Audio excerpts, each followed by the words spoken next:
Presenting Orson Welles as the Third Man.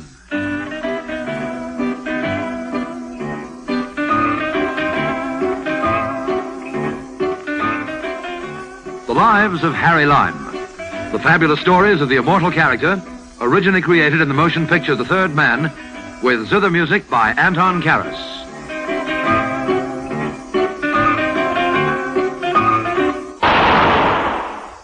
That was the shot that killed Harry Lime. He died in a sewer beneath Vienna. As those of you know who saw the movie The Third Man, yes, that was the end of Harry Lime. But it was not the beginning. No. He had many lives. And I can tell you about all of them. How? Because my name is Harry Lime.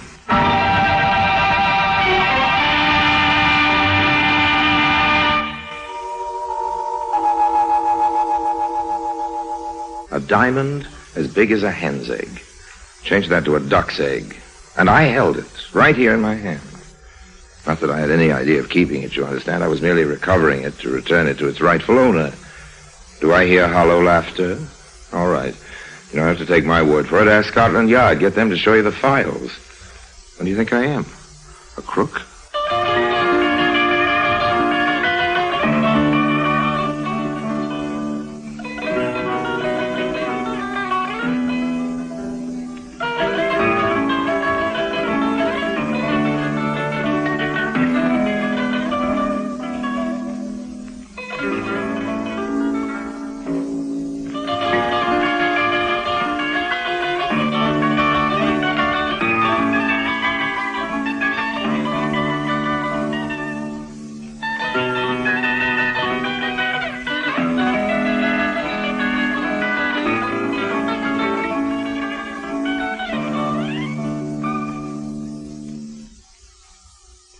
And now, Orson Welles as Harry Lime, the Third Man, in The Bohemian Star.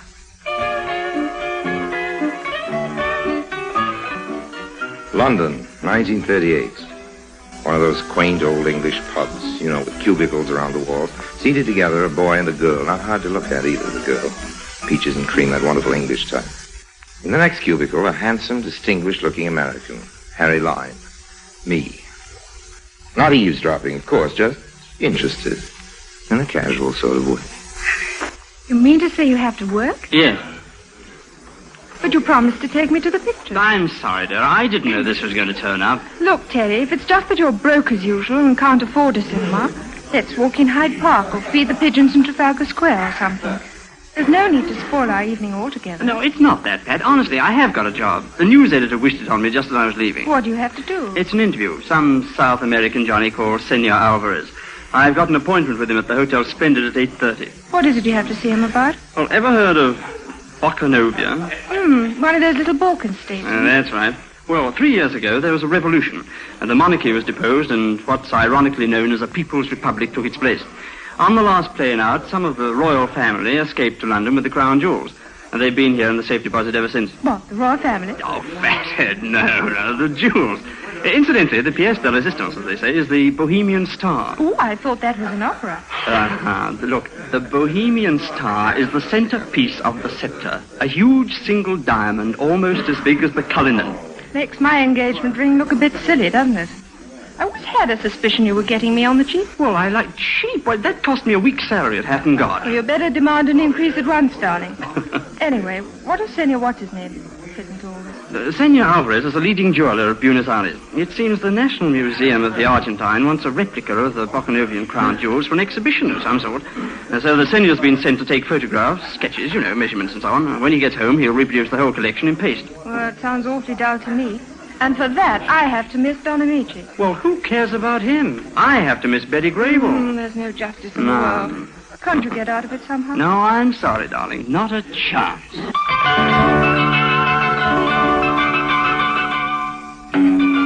I've always had an interest in jewels, purely academic, of course, particularly diamonds, particularly big diamonds. My night was free, I was feeling in a benevolent mood, so I did what anyone might have done.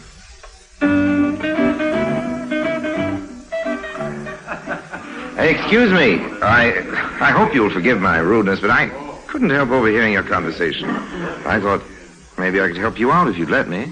Oh? Perhaps I'd better introduce myself first. My name's Paul Atkinson.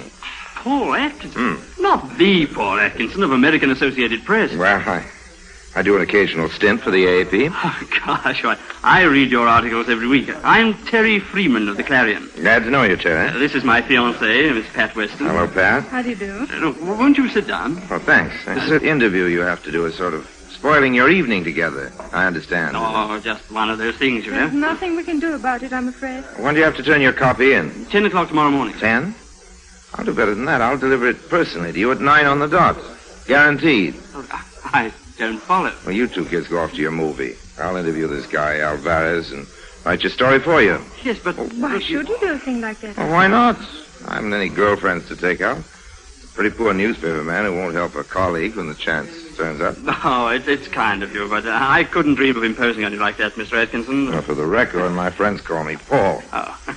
I assure you it's no imposition. Of course, if you're scared, I won't turn in a story up to standard. Oh, gosh, look, it's not that. Why, you couldn't write a bad story if you tried, but look, what would my editor say if he found out? Who's going to tell him? You, or me, or Pat here? Of course, there's another way out. Oh, what's that? You go off to your interview, and I'll take Pat to the movies. Thanks. I wouldn't trust even a newspaper man as far as that. Okay, then. The Splendide, then. 8:30? Yes? Look, all the Forget same, it, Terry, old man. I'm not doing you a good turn. You're doing one for me.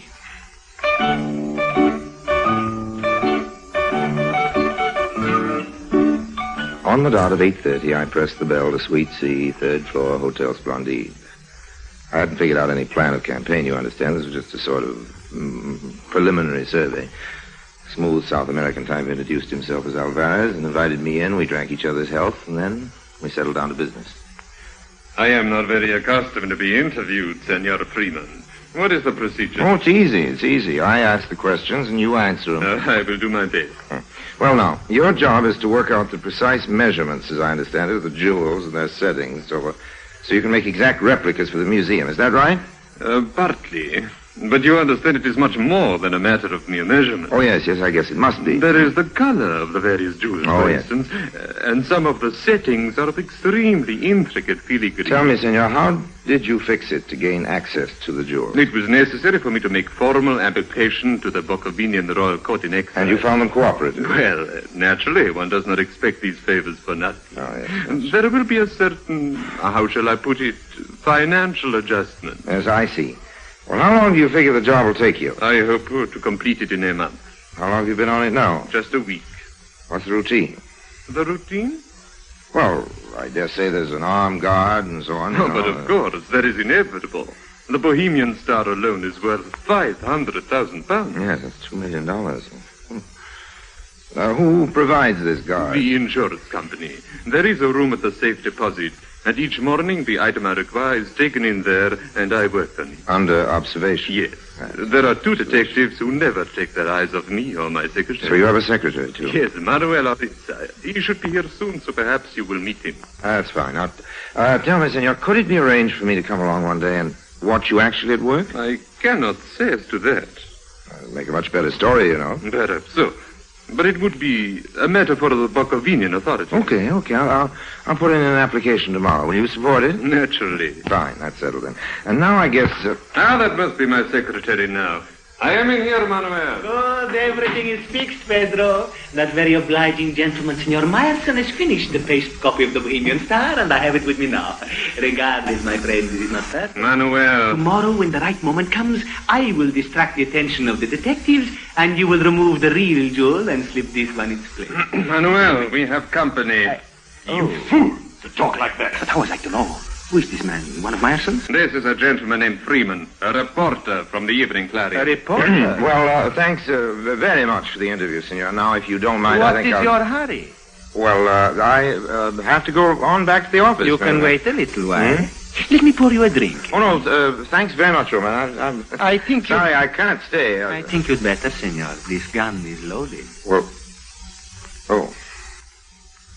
what's the big idea? You do not think we could let you go after what you heard, eh? Well, now, wait a minute. I'm not the sort of guy who goes around shooting off his mouth. I can keep quiet. It is my intention to see you do keep quiet. Oh, it is? There are ways. Well, how? Such as we could kill you. Yes. I suppose you could, but you won't. What makes you so sure? These walls aren't very soundproof. The shot would be heard. I have a knife. Okay, you could kill me with your little knife. Then what? How do you mean? Having an odd body lying about the place might prove to be a little embarrassing, don't you think? You could never conceal one in here. You couldn't risk getting it out without being caught. There would be certain difficulties, I admit. So it looks as though you'll have to trust me after all. Doesn't it? Good night, gentlemen. One moment, senor. There are other ways. Oh? What, for instance? Well, this. What? Oh! Manuel, I have told you before, I detest violence. That should keep him quiet for a little while. You know, I've been thinking, why should a reporter on an English newspaper be an American? I dare say it does happen. Yes, perhaps so, but you must admit it is unusual. What are you looking for in his pockets? Papers. A letter. There, what did I tell you? It is addressed to Harry Lime. Harry Lime? But you know the But name? of course. So does every police department in the world. You mean? I mean that compared with him, we are amateurs. So that's it, We must do something, Manuel. I know. I will drive the car to the back entrance, and we will take him down the back stairs. Like he is now? Why not? We will be seen. We will say he's drunk. Then we'll drive him to the country and dispose of him. As he himself would say, take him for a ride. Don't be foolish. There will be no killing. But surely... We are jewel thieves, not murderers. A man like Lime would have powerful friends who would stop at nothing to get even with us. Besides, this is England. What is that to do with it? There is an institution here known as Scotland Yard. Extremely efficient, I'd understand. I have no wish to die with a rope around my neck, even if you have. Very well. You make a better suggestion. All right. We steal the Bohemian Star tomorrow, right? Right. Tomorrow evening we catch a plane, and next morning we are in New York, where we have many good friends who will look after us, right? Right. And then it is quite simple. All we have to do is to keep our friends here quiet for a day and a half. And after that, it will not matter how much he talks. Yes, and how are we going to do that? That is up to Senor Meyerson. He must find us a quiet place somewhere and a reliable man to see that Senor Lime does not escape till we are clear. I will telephone him now. Aha. You are waking up, senor. Eh? We are going to take a little journey soon, but I do not think it wise you should appear in public like this. Do you? That's better. Pleasant dreams, senor.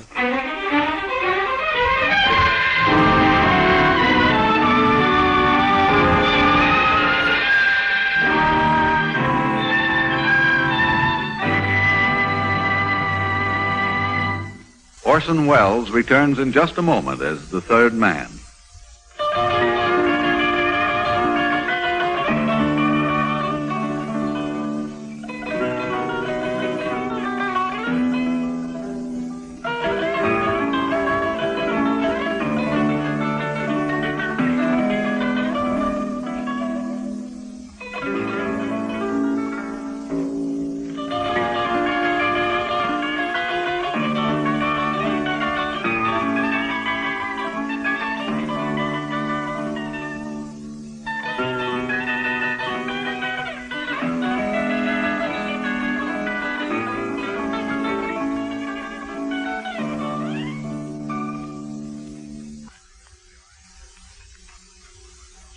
And now, Orson Welles, as the third man, continues with The Bohemian Star. It was early morning when I finally came to. My jaw ached where Horitz had clipped me, and I had the great granddaddy of a hangover. Ooh. I lay still for a while, and then took a sort of tentative look around. The room I was in was small, had a sort of shut-in feeling. Then I saw something else. A man. One of the biggest, toughest, ugliest characters I'd ever clapped eyes on. Though, in a way, he looked sort of nice ugly, if you know what I mean. Not the mean type. He stood up when he realized I was awake, and as soon as he spoke, I knew I was right about it. What's it, chum? Have a good sleep? You ought to know. Been slumbering like an innocent babe, you have. Here, how'd you feel? Well, like something the cat dragged in. There wouldn't be any coffee on that stove, would there? No.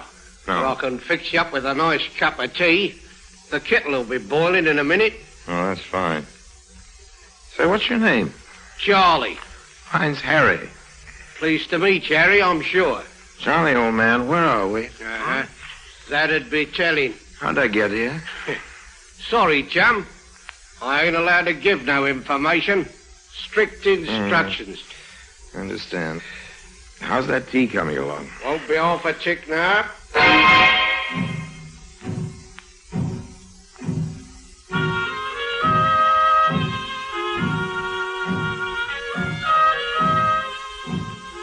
I slept again afterwards. It was going on for midday when I woke.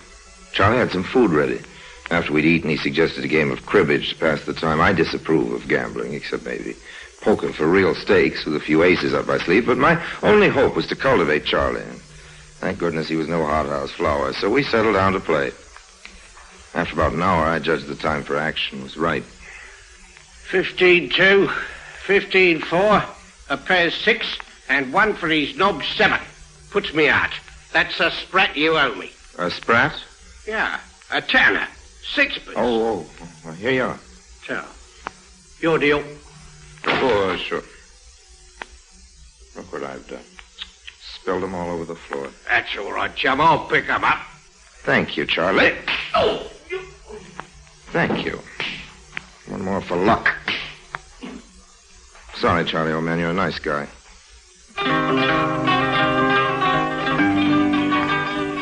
I tore up a sheet and bound and gagged Charlie. He had some keys in the pocket. I let myself out. My guess had been right. I was somewhere in the East End. I walked till I found a main road and then called a cab.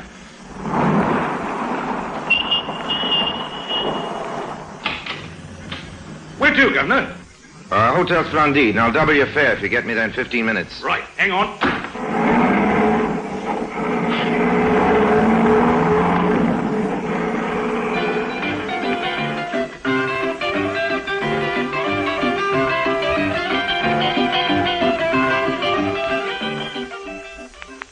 There was only one way to tackle this job. The bold approach.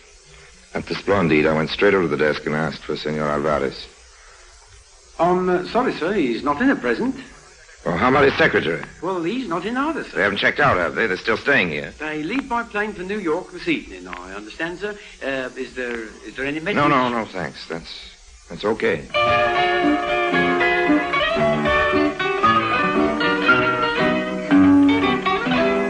So they hadn't made the snatch yet. I had no idea where the safe deposit was, so all I could do was wait. Found a spot where I could keep out of sight and watch the elevators at the same time. An hour passed. An hour and a half. And then, there they were. As their elevators started to rise, I took the stairs 3 at a time. I reached the 3rd floor just as the door of their suite was closing behind them. I wanted that Bohemian star. Nothing greedy, you understand, but now or never. Gun in hand, I pressed the bell. You? Good afternoon, gentlemen. I wouldn't reach for a gun if I were you, nor you, Oritza. Unless you've a wish to commit suicide, just keep your hands up.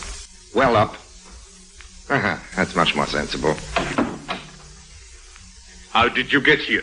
I got here by cab, if it's of any particular But, senor, interest. Oh, Charlie. Don't worry about him. He'll get over it. Come on, let's go into the sitting room, have a nice, cozy talk. After you, senor. And you. It's more like it. All right, chums. The Rock. The Rock? The diamond, the Bohemian star. But you're mistaken, senor. Oh. We have not got it, have we, Manuel? Oh, no, there must be some misunderstanding. The only misunderstanding there's been so far was in you fellows mistaking me for a sucker. Step over here towards me, Oritza. What, me, senor? Come on, do as you're told. Now turn your back. Keep those hands well up. Nice, efficient little piece of ironmongery you've got. I'll have that, if you don't mind. A little good, huh? But no diamond. Okay, you're next, Alvarez. But I assure you, Turn around. senor, I give you my word of honor. And what's this? Your word of honor? Quite a hunk of stone, isn't it? You won't mind if I take charge of this, I'm sure. Senor, let us talk. What more is there to say? We made a mistake, Manuel and I. We admit it. Considering I have the stone and this gun, that seems rather obvious, don't you think? What I mean is that we made a mistake when we met last night, not inviting you to join us in this enterprise. Oh, what gives you the idea that I might have joined you in this? Harry Lime, are you not? Correct me if I'm wrong, but surely our object in this case has been the same, to obtain the Bohemian Star. Our object, maybe, but not our purpose. You speak in riddles, senor. Oh, no, not at all, old man. You stole this jewel for your own enrichment. I've taken it from you now to return it to its rightful owner. Its rightful owner? You will pardon us if we smile, senor. You don't believe me? Okay, sit down, gentlemen. I have a little telephoning to do. Hello? Operator, get me Whitehall, 1212. That's Scotland Yard. Sure, you do not mean that you are going to telephone. Senor, put down that telephone before it is too late, eh? Let us make a bar. Hello, is that Scotland Yard? It's all right, Mr. Lime. You needn't bother with that call. Now, what's the idea? Who are you guys? I'm Detective Inspector Marsh, and this is my assistant, Sergeant Andrews. Well, not so fast. How do I know you two are on the level? Oh, here's my warrant card. Oh, glad to know you, Inspector. Well, this all seems in order. Sorry I sounded suspicious, but, you know, you might have been a couple of crooks, too. Of course, the point hadn't occurred to me. This is an outrage. You have made a great mistake, senor. Well, we'll thrash that out of the yard later. Take him away, Sergeant. Yes, sir. Come on, you two. Well, I'm certainly glad you turned up when you did. What I can't figure out is how you got in so quietly. My ears don't miss much, and I'll swear I never heard that front door open. Well, of course you didn't. We've been here all the time. Here, in this actual room? Yes, behind those curtains. Well, I'll be darned. And what's more, we were a friend of yours. You can come out now, Mr. Freeman. Hello there. Why, Terry, I don't get all this. Oh, it's all quite simply explained. When you didn't turn up this morning, I got a bit worried, so I phoned AAP, and they told me Paul Atkinson was in Malaya. Then I went round to the yard and gave the whole story to Inspector Marsh here. And you figure there must be some dirty work, huh, Inspector? Well, it did seem that something odd was going on. And doubly odd when I rang the Argentine embassy, and they denied all knowledge of Alvarez and Noritza. So the management let us in here while they were away. We were just about to announce ourselves and find out what was what when the doorbell rang and you came in. So you figured you'd wait a while and see what happened, is that it? Exactly. I say. What is it?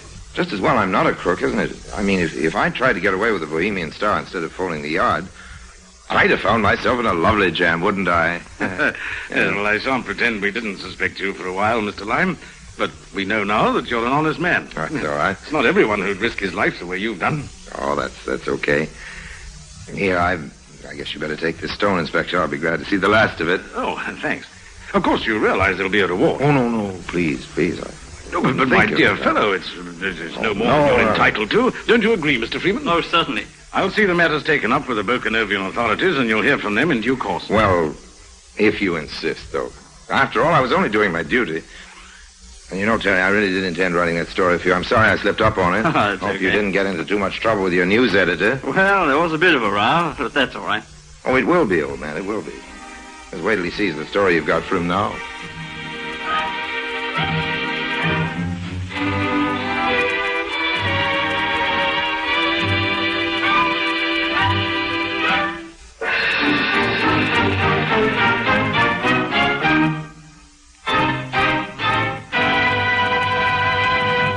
Harry Lime returns in just a moment.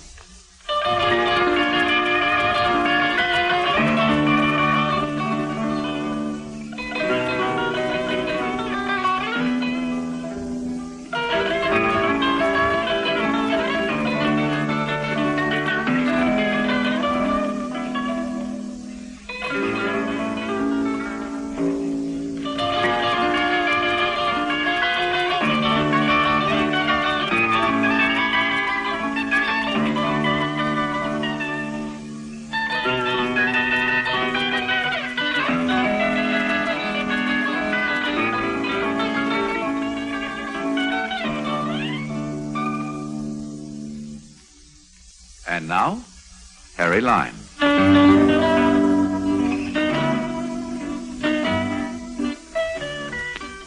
Right here, maybe I'd better hand in a little explanation.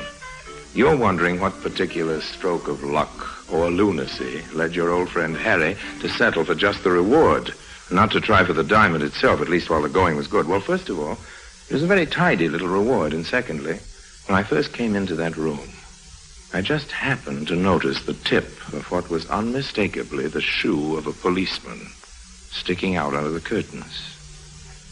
Now, you may think that knowing I wasn't alone with a couple of crooks, that the realization that Scotland Yard was tuned in on our conversation had something to do with my decision to, shall we say, play it straight. That's what you may think. In fact, you'd be silly not to.